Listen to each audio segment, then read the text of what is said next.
Hey everybody, good evening. I hope you're all doing well tonight. My name is LaShonda Williams, and I want to get on here tonight because I had a dream that I wanted to go over. And this dream is when I get these dreams are specific messages for me personally, and it's usually going to be for somebody else too. So, but this dream was very personal for me too. And I'm not sure if any of you all have listened to any of my videos before about my dreams and how they work with me and the Lord. He will, if there's something that he really, really, really wants me to get, like something I really need to hear from him, like he will put me in, like get me in this place of exhaustion, and I will have no choice but to go to sleep. Okay, and usually when he does me like that, and it doesn't matter what time of the day it is. It does not matter what time of the day. It could be in the morning. It could be in the afternoon. It could be, in the evening. It does not matter what time of day it is. And I could have just woke up, and he'll still do it. So usually when he does me like that, that means he has something very specific that he wants to show me personally, right? So he did that today. All right, he did that today. So what happened was I watched my niece during the day, and she fell asleep. I guess it may have been around maybe 11, no, 12. What about the 12?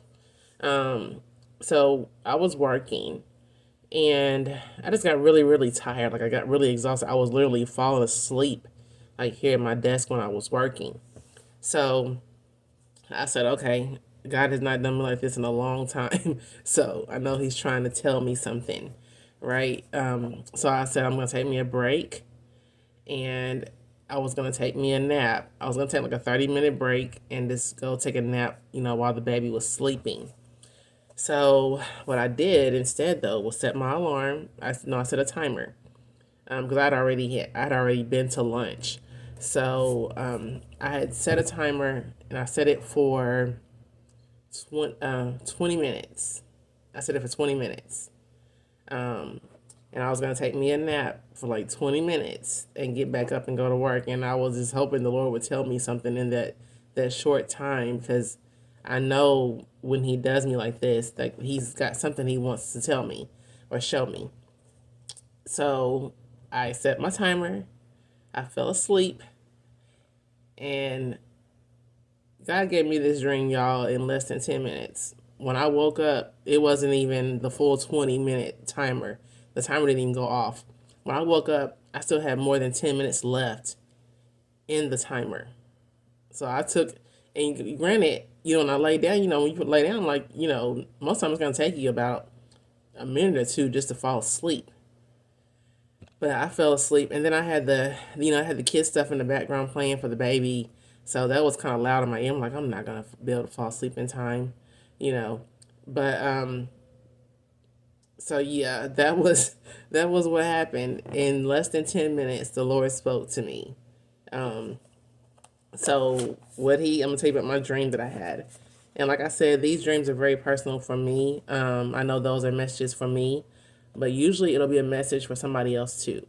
So just listen up, and if this is your situation, then you are not alone. Okay.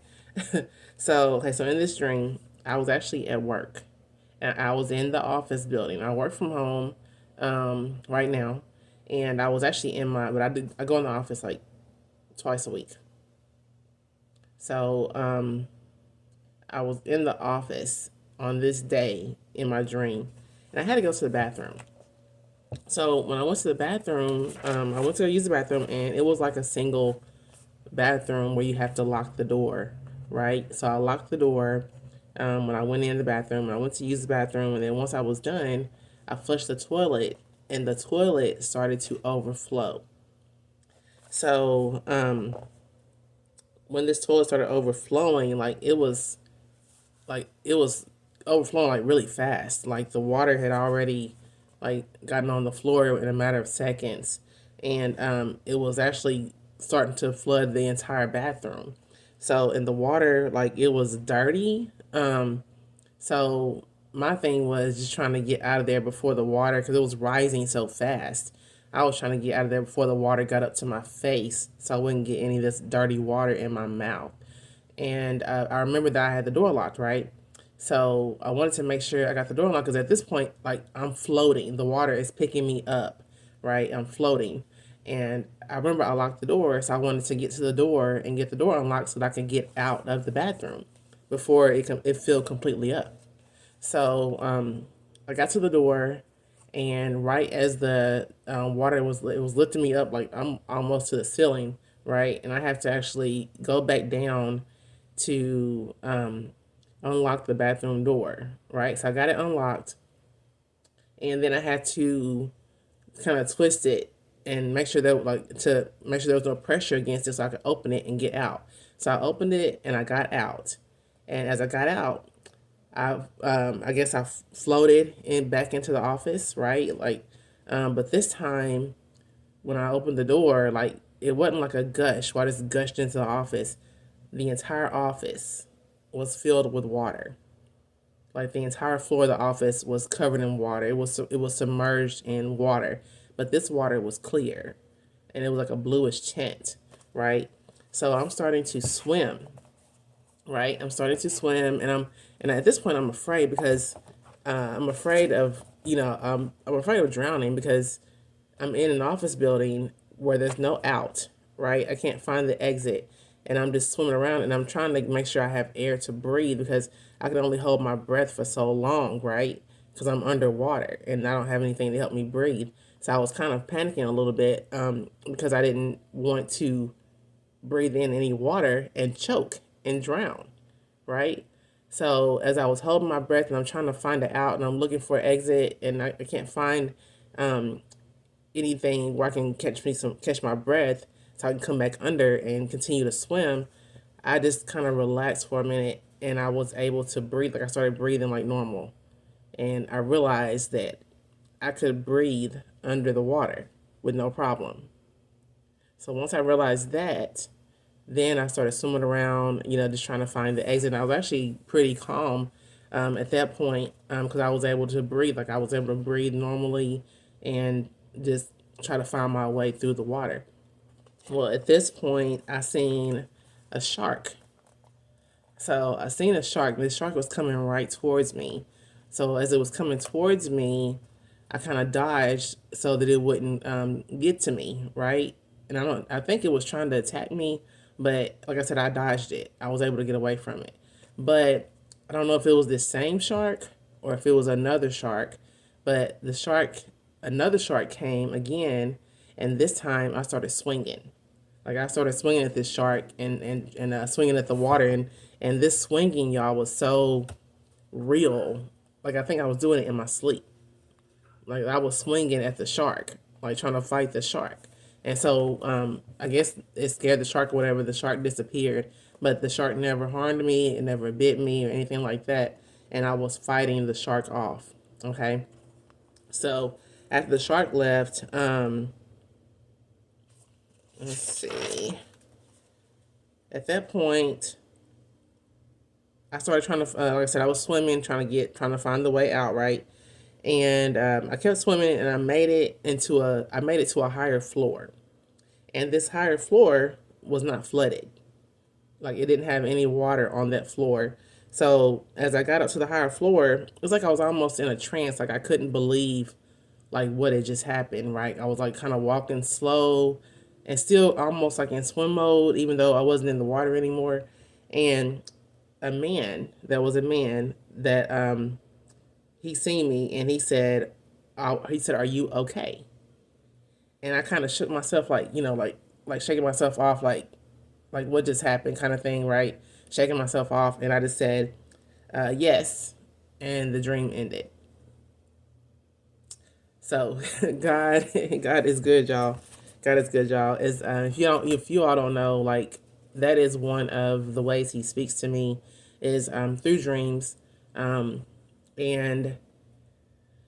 I am what you call a seer. Like I get very visual dreams, and these dreams usually represent something in real life, and sometimes they're literally something that's going to happen in real life, or it could be something that God wants me to pray and intercede for in real life, right? And it could be about people, it could be about it could be about the president, it could be about the city of Nashville or Tennessee, whatever. But either way it goes, like that's just how God uses me. He speaks to me in dreams. He gives me messages for myself in dreams. He gives me messages for others in dreams. But that's just the way he communicates with me, right? So this dream, like I said, I knew he had to tell me something. But when he gave me this dream and I looked up the meaning of everything, I was like, wow, like God is like you really know where I'm at right now. like you really know what I'm feeling right now. Like you really know what I'm feeling.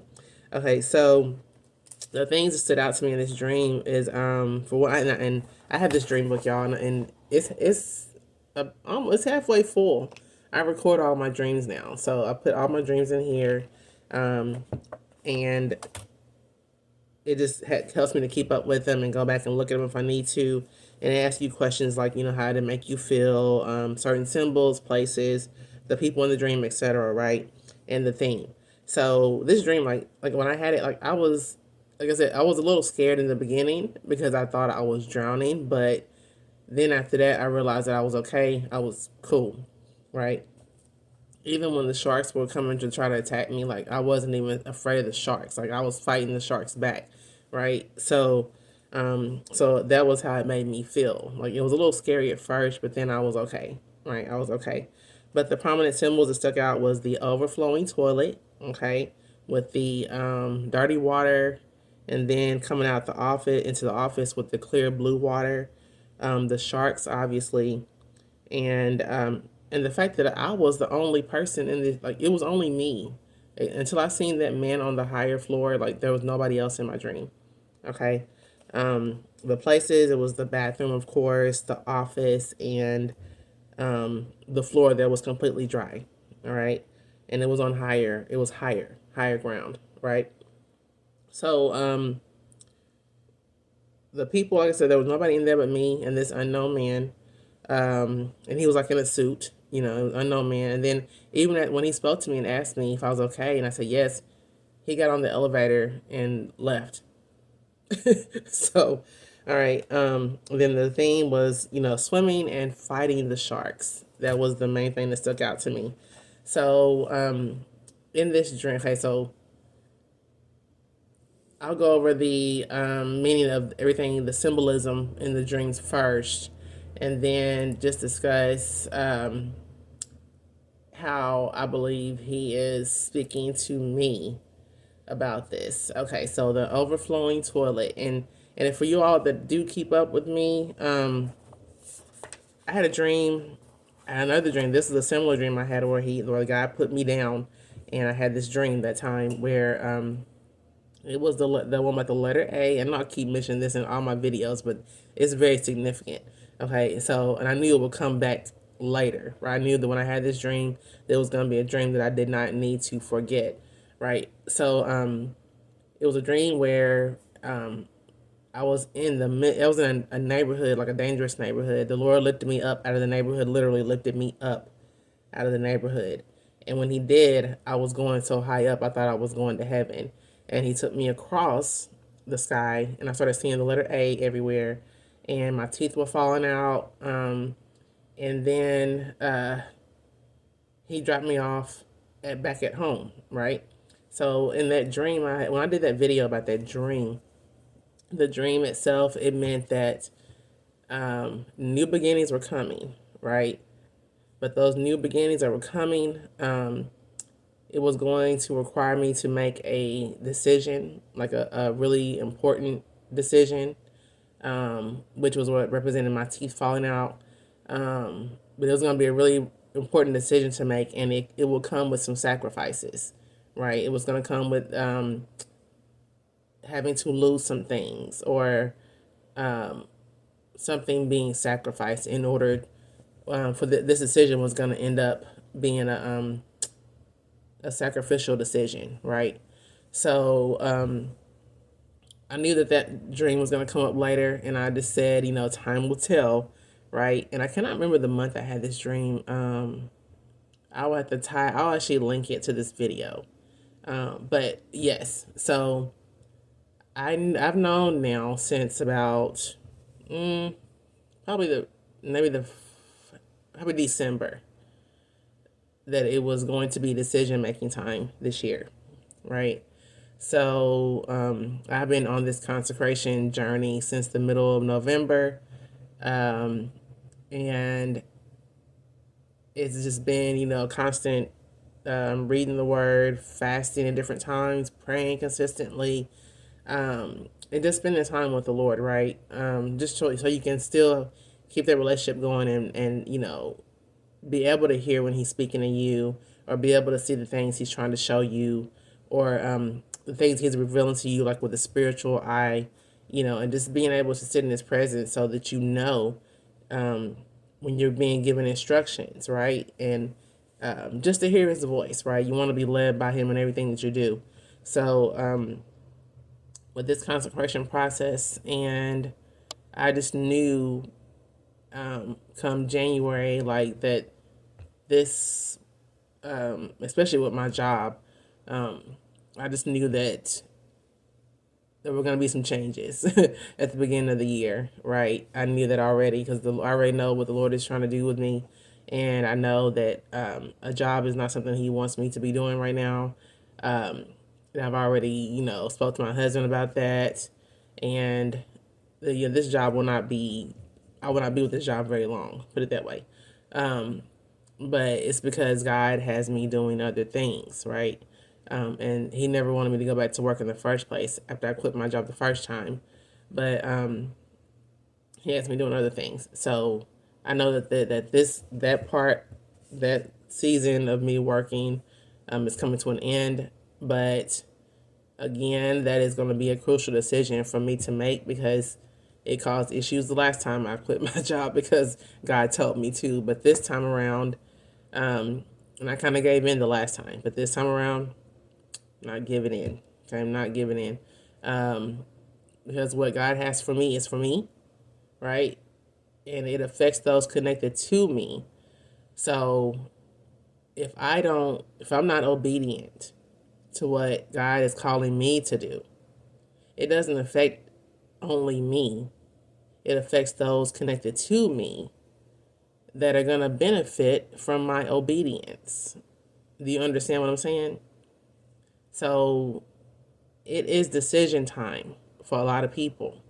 It's decision time for a lot of people.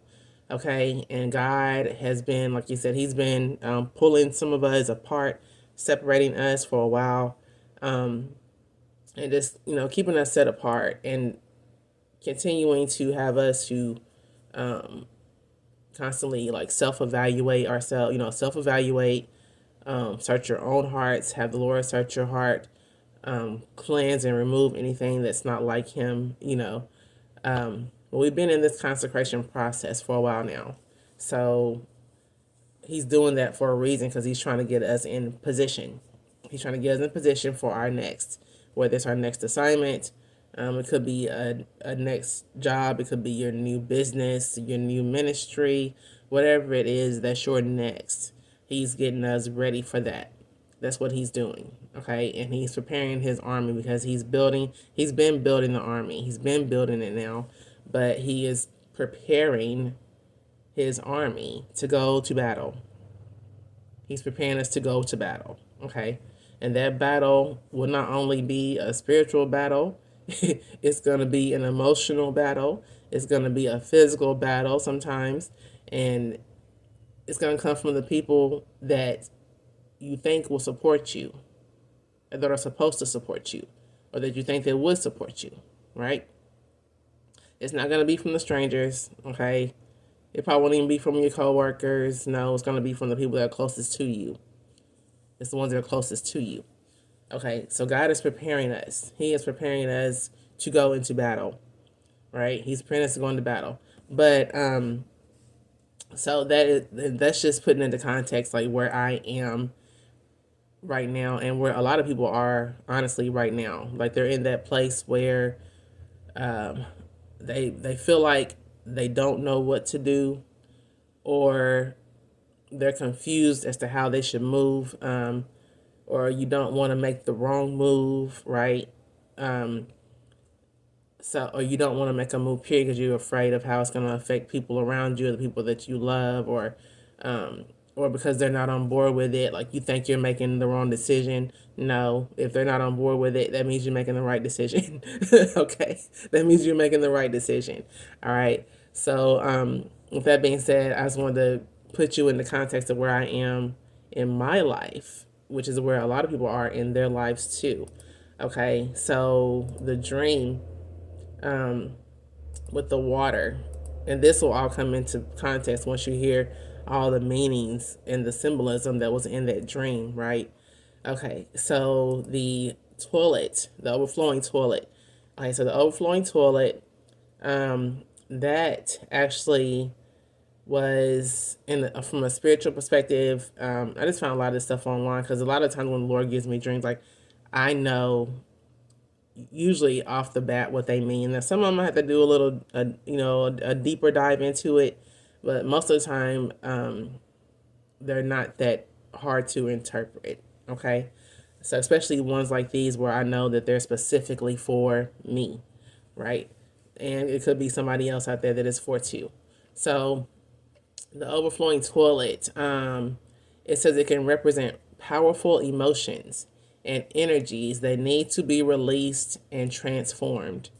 Okay, the overflow is a sign that negative emotions have reached a breaking point and can no longer be contained. Okay, so how many of you out there are just sick and tired and frustrated with being attacked constantly, with people attacking your character, with people attacking what you are choosing to do or not do, people attacking you for the rules you're trying to set in your own house or set over yourself, like to kind of consecrate yourself and limit yourself against certain things because you're trying to grow in your walk with the Lord. You're trying to grow spiritually, right? So there's a lot of people out there like that have basically, reached their breaking point and like, you know what, I'm done. I'm done. Right? I'm done. So there's a lot of people that are in that position right now. And it said that toilets themselves are associated with privacy, personal boundaries, control, and the release of waste. When a toilet overflows, it visually represents that your attempts to contain difficult feelings have failed. Okay, powerful, messy emotions are now exposed for all to see. All right. So, common things that a flooded toilet may represent, it says feeling overwhelmed, overburdened by responsibilities, suppressed anger, resentment, jealousy, grief, sadness, despair, shame, embarrassment, or humiliation. Okay. And so the overflow shows that you have reached your limit and can no longer hold these energies inside. So you're at the point where enough is enough, right? You've gotten tired of giving all, like giving your all, and getting nothing in return, right? You're getting tired of trying to do the right thing or trying to better not only yourself but trying to better your family, and you may have people that aren't on board with the plan, right? And you're tired, right? So it says let's see, clearing negative energies, facing repressed shame. I'm gonna have to put the link in here about some of this stuff too because I don't want to go over every last one of them. Okay, so trapped in the bathroom with the overflowing toilet, because remember I was in the bathroom, right? When it started to overflow, right? And I wasn't trapped, but I had a hard time getting out. I remember I had locked the door and I had to unlock the door to get out. But it says, if you find yourself trapped in a public restroom where the stalls are overflowing with waste, it says you experience disgust, discomfort, a desire to escape.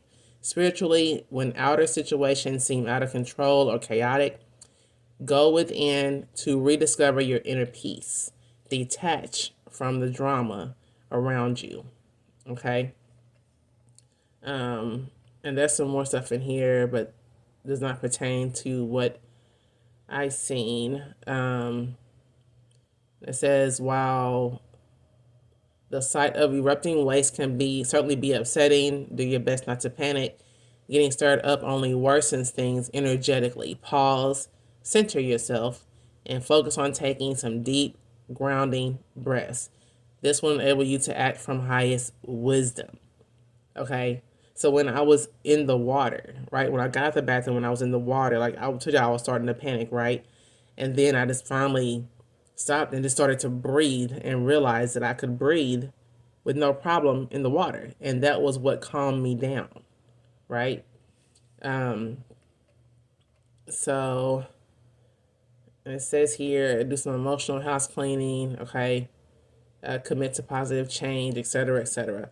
Okay, so the spiritual meaning of overflowing toilet, it says the emotions that are overflowing need to be released.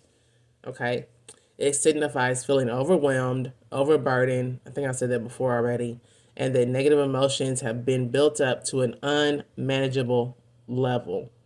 The dream encourages you to consciously process what you have been avoiding and flush away stagnant energies before they cause harm.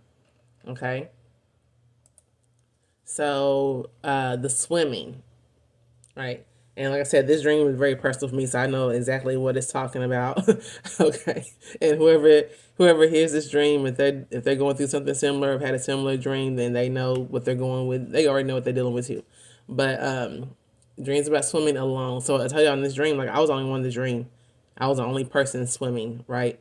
It says the spiritual meaning about swimming alone is that you're seeking freedom.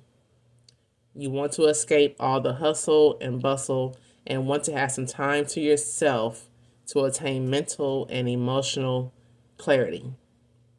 Okay, and that's all I ever ask for is time to that's all I ever ask God for is let me have some time to myself. Like give me some peace, some quiet, and some time to myself where I can just focus and meditate, sit in complete silence, unbothered, undistracted by myself. All right. So those of you all that are married, that have kids, that have a job, have other responsibilities, and especially if you are, and this is for those. This is for those that are really trying to go through with their calling that the Lord has. They know they have a higher purpose in life than just being a wife. You understand, or just being a mother. They have a higher purpose. So this is for those people, and you know how hard it is to get time to yourself to spend with God, and stuff like that. So because that's one of the tricks of the enemy is to keep you so distracted that you don't have time to spend with God, right? Okay. So I'm going to make this a part 2 because it's almost 30 minutes long. But yeah, okay, so I'm going to continue with this in a part 2 about the dream and continue discussing the symbolism in my dream. So go check out the part 2. But if this dream is something familiar to you, or this is a situation that you're dealing with yourself, trust me, you're not alone. All right, but come back and listen to part 2 of the dream. All right, bye bye.